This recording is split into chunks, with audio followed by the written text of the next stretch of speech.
Hello, everybody. It's Ryan from Pi Records, and I'm here with Los Dedos. How are you guys? Yeah, good. How you doing?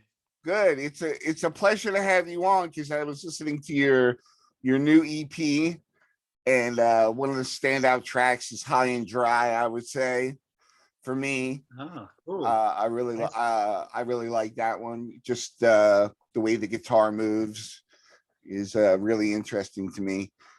I found you guys on Facebook and I checked your music out, and then I thought, what a great band to interview. So to start things off, I'd like you, starting with Sam, introduce yourselves and what instruments you play.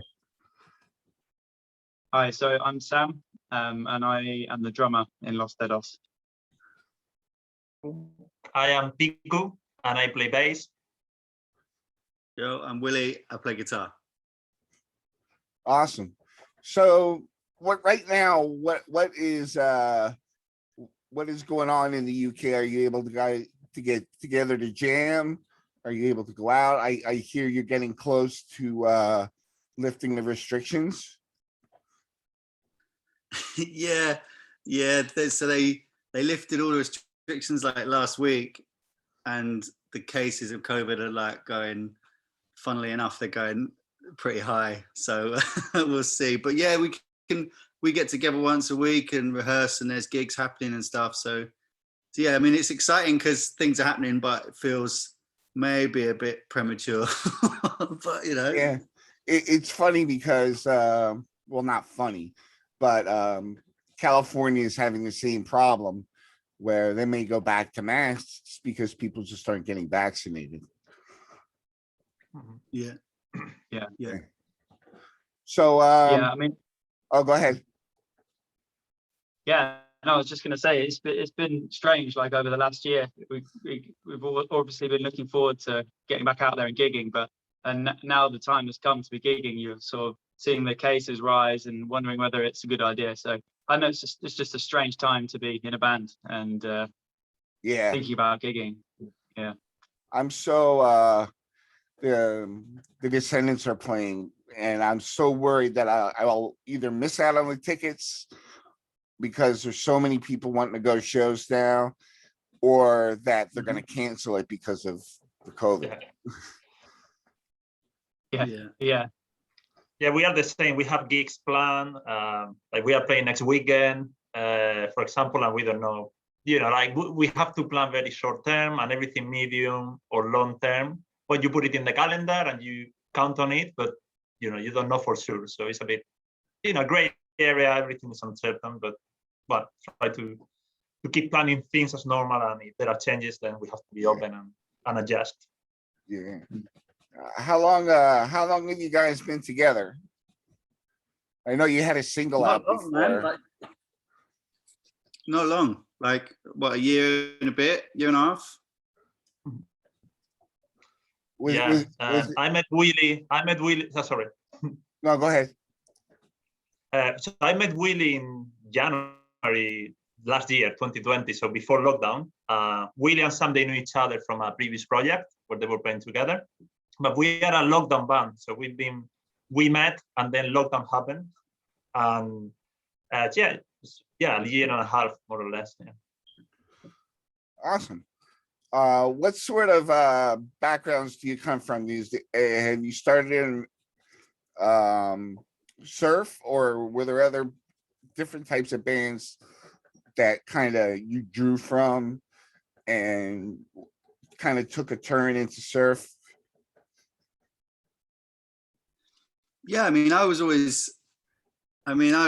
grew up being into like thrash and heavy metal and like Megadeth and Maiden and bands like that, and so that's been my where I grew up playing guitar. But in the last 10 years, I've been playing trumpet and guitar in a band with Sam, and that's been like swing and ska and Balkan klezmer kind of party music. And then in the last few years, wanting to start a new project, something a bit smaller, like a 3-piece, a bit more garage 60s surf kind of thing, and meeting Piku and us having the same kind of musical like direction. We're like, yeah, let's start a band, you know, start a surf band. Why not?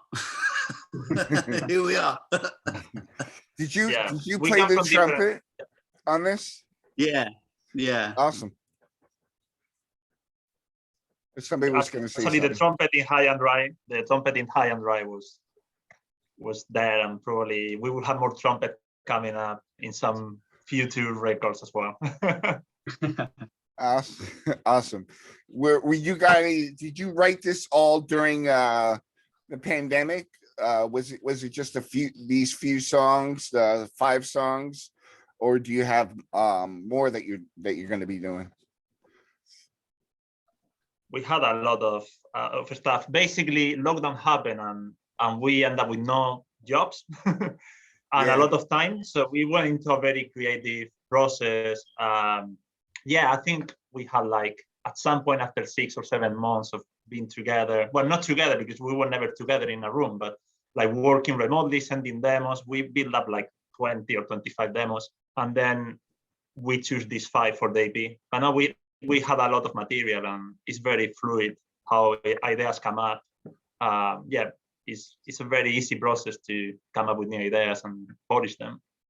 It was actually it was interesting to come into a project with so much new material before we even got in the practice room, because William Piku had been meeting up and writing riffs for a good few months before we actually got a chance to jam together. So I was just getting these ideas coming through on the WhatsApp group, and we were all listening and you know, working out, you know, how these songs were going to sound. And then, yeah, it was sort of, was it last August we actually managed to get into a room together, and at that point we had a lot of material to go through and sort of like, you know, see where we were at. So, and the 5 songs that we heard on the EP were ones that just sort of rose to the top. We all agreed would sound good as a collection on an EP, and yeah, so we just kind of nailed those ones and booked in some studio time. I really dug the cover, where it's kind of like an old.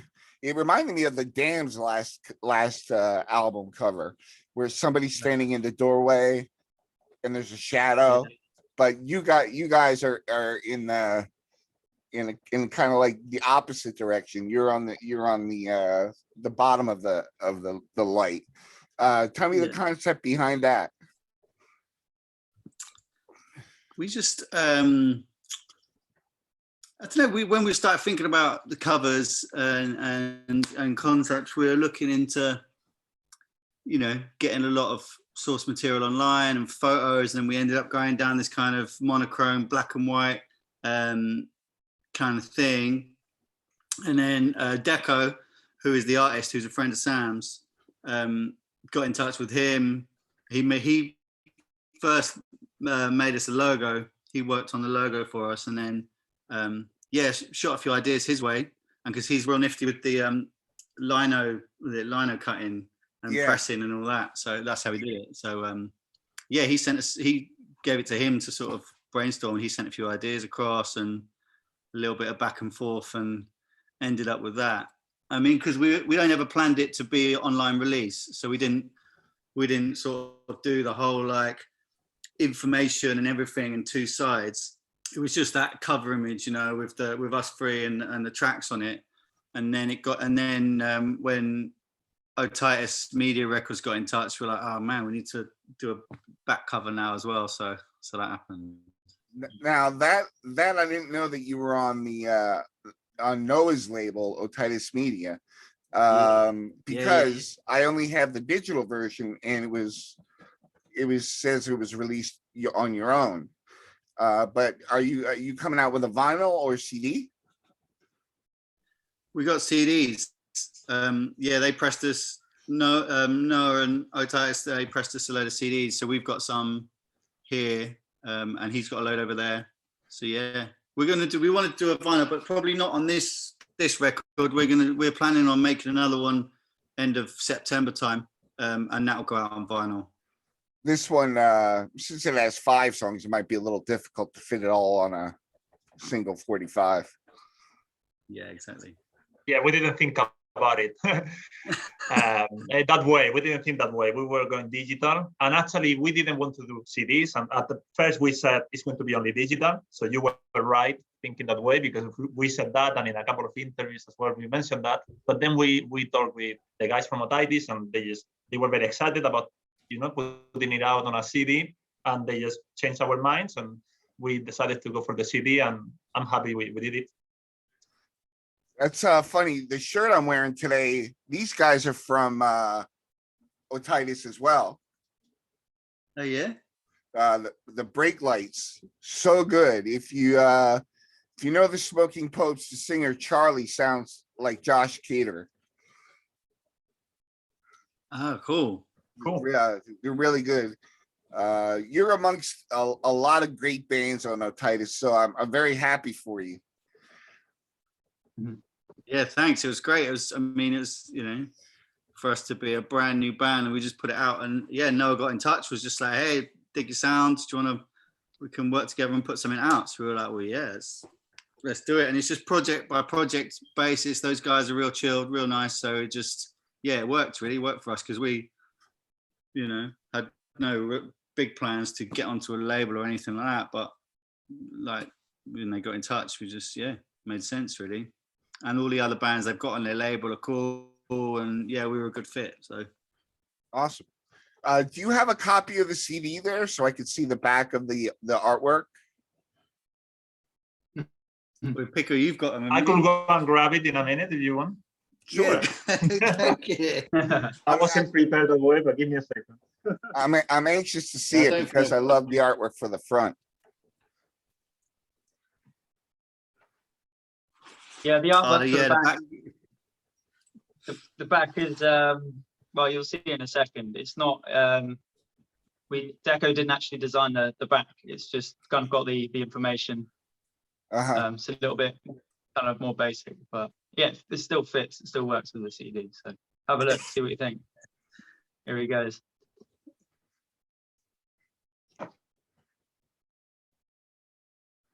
So there is a bit of light reflection, but Oh, that's the back?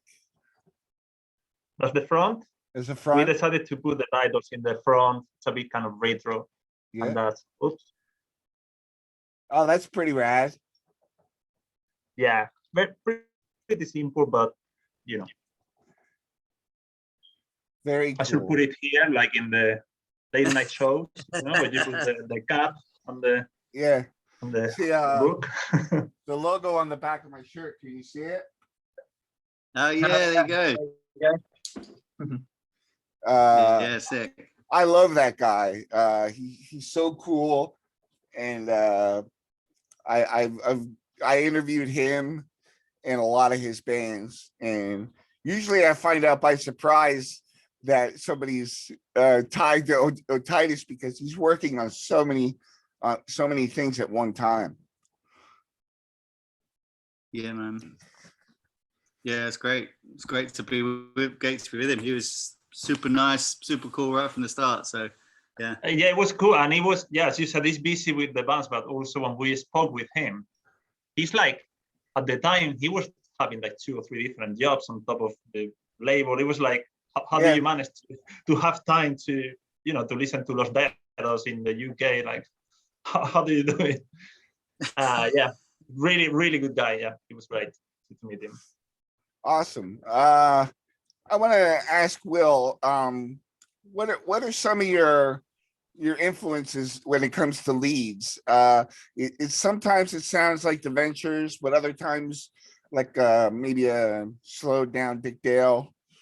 What are some of the guys and bands that influenced you? I suppose the big two would be Dick Dale and Link Ray. Yeah. Because I mean they're very different styles, but I like Link Ray's just rough attitude to it. Do you know what I mean?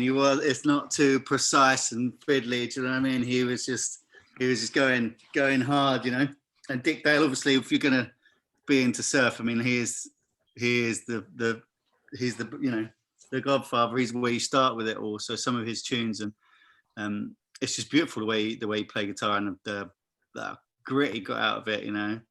And the band Langhorns. When I was, you know, I listened to a lot of Langhorns. Like the way Matey played the guitar was, as far as surf goes, for me, it was a beautiful style and quite accessible. But yeah, so that would be there. As far as like writing this kind of music, those Dick Dale and Link Ray for me are the two that I get the most inspiration for lead, and being like just a single guitar player as well, you know, where you don't get a chance to just sort of drop off and play rhythm, you know, you're kind of having to do both at the same time and things like that. So but writing in that way is still got to be kind of fun though, right? Kind of combining the two. Yeah, totally. Yeah, it's you know, and it's cool. We're not trying to be anything other than a 3-piece band, you know. I mean, we did chuck a few little cheeky overdubs in there. Do you know what I mean? But like, you know, it's a fun way of doing it, where you get to the kind of best of both worlds, where you do get to shred a bit, but also just take it back and do some chord stuff. So yeah, it's nice. Yeah. So We always come back. Sorry. No, go ahead. I'm sorry. No, the AI reference, we always go back, and sometimes when we are thinking about an idea, I always say to Willie, okay, what would Link Ray do here? Or what would Dick Dale do here? And you try to sort think that way, and songs go in the right direction. You got that mindset. You know? Awesome. Yeah. The first thing I noticed, of course, when I listened to the EP was the drums, and the sound in particular was very I want to say roomy. It was very open. You could tell it was a live drum kit, and throughout it was it kind of, for me, it kind of set the tone for what was to come. Like when I heard those drums for the first time, I'm like, oh, I know I'm gonna like these guys. I already like the drum sound. When you guys got together, were you consciously trying to make the record sound like a live record when it was even impossible to do so? Yeah, that was definitely on our minds. You know, beforehand, before we got into the studio, we all listened to various records that we liked the sound of, and then brought them to Ben, who's the producer we work with in the studio. And we sat down and discussed what kind of sound we wanted to go for. And yeah, I think what we got from that was we wanted it to sound live. And like you say, you know, I'm glad that you said that, because open is definitely what we were going for. And yeah, I think Ben did a really good job of capturing that live energy and giving us that live sound. But yeah, it was definitely something that we were conscious of and had discussed before. So yeah. I think now you guys recorded that remotely, correct? No, we were in the studio. Oh, you were in the studio. Did you play it all live? No, we actually did it track by track. But we want people to think it was recorded live, because that's how Exactly. it sounds. So it's a very bad question to ask. But it really does sound like it. I mean, it really comes off sounding like a live studio record, which I love. I love the sound of a live studio record. It's very, like you said, open and kind of just has that swing to it, if you know what I mean. Like kind of, I don't know. Yeah. Yeah. That's great. Glad you said that, because that's definitely what we were going for. Yeah. So what's up next for you guys? Doing some gigs. We've done a few gigs. We've been writing, because we've had the carry on of all the old material that we're still trying to work through and get it tight. So we've got ourselves up. We've got like an hour set that we do now. We're planning on going back to the same studio at the end of September, doing a shorter one, doing like a 4-track EP, so that we can get that on 45. And because I mean, realistically for us, like the way it's all going, I think it's probably going to be next summer until gigs can properly happen, and it's not so cases aren't going up and down so much. So we're just trying try and take some gigs when they come and get some, you know, put the word out there, but just carry on working, carry on making new material, getting another release, maybe another couple of videos, and just keep churning away, so that hopefully we can string a couple of tours together next year and have a load of material, have a load of merch, have a load of stuff, and just be ready to go, really, you know. So where in Europe do you plan on going, if you plan on going to Europe? Is it going to be an extensive tour? I mean, we're prioritizing the Mediterranean beach gigs. Do you know what I mean? Like for obvious reasons, weather and we are going to Spain now a couple of times. So in September we have a gig in Spain, and also we have another one in October in a festival. And yeah, we are obviously, for obvious reasons, summer season going in the Mediterranean is a good call always. But wherever, really. I mean, you know, wherever the gigs, whoever wants us, we'll go there, you know. Awesome. That's great to hear. So you said you guys worked together in some capacity previously. What kind of music were you playing then? Oh, so that was me and Sam. We're in a band called Carny Villains. So we were a circus. We formed as like a circus house band. So we were playing live music for circuses, and then we ended up just being our own band and going on tour and doing our own sort of gigs together. So Sam has been drummer for, I don't know, 5 or 6 years, maybe something like that. And yeah, that was like quite upbeat, like swing and ska, Balkan. There was loads of us, you know. We had double bass and violin and clarinet, trumpet, guitar, drums, you know, so a big band. So yeah, that was the stuff we were doing. The answer might be obvious to you, but to the listeners, what are the challenges between that playing at that size of a band and playing in a trio? Do you think playing as a trio would be more difficult because of the less instruments? You have to be more precise. You're definitely more exposed in the 3-piece, yeah. Yeah. I think Yeah, precise man. is definitely the word, especially Yeah, for there's women. nowhere to hide, man. There's nowhere to hide.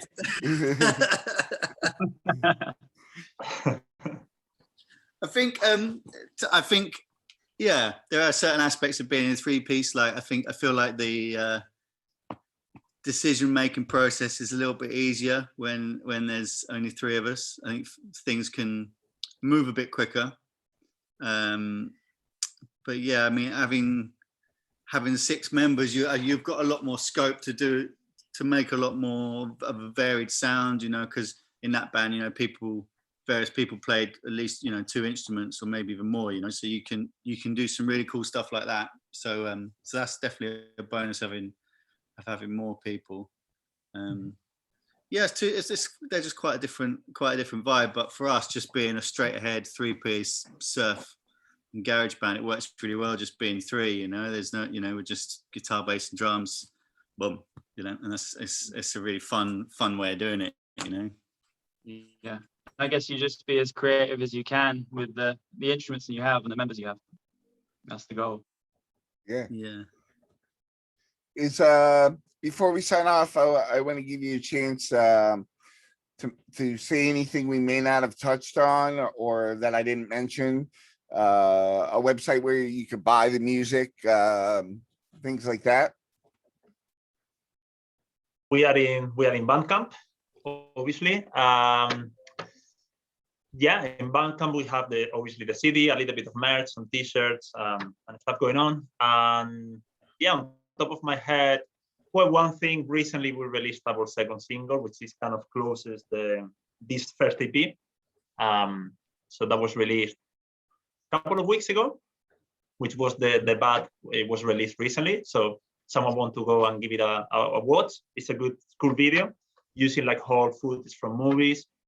And yeah, for us, it's kind of the closer, and now we can just start working in the new EP, which hopefully in a few months is out. Awesome. Well, I want to thank you guys, And I encourage our listeners to check out Los Dedos. And I can't say it enough. You fit right in with Otitis Media and the great surf bands that they have on there. I'm very happy that you guys hooked up with Noah. He's gonna do a great job with your EP, and I can't wait to hear new music from you. Cool, man. Thanks, Brian. Thank Thanks a you. lot. Yeah, All it's right, nice so- to meet you. Oh, it's nice to meet you too. I was excited about interviewing you today, so I'm glad we got to do this. Cool, man. Nice Right. one. Cool. Appreciate it. Thanks for having us. No problem. You guys have a great day now. Yeah, you too. Cool. You too. too. Thank you very much. See you.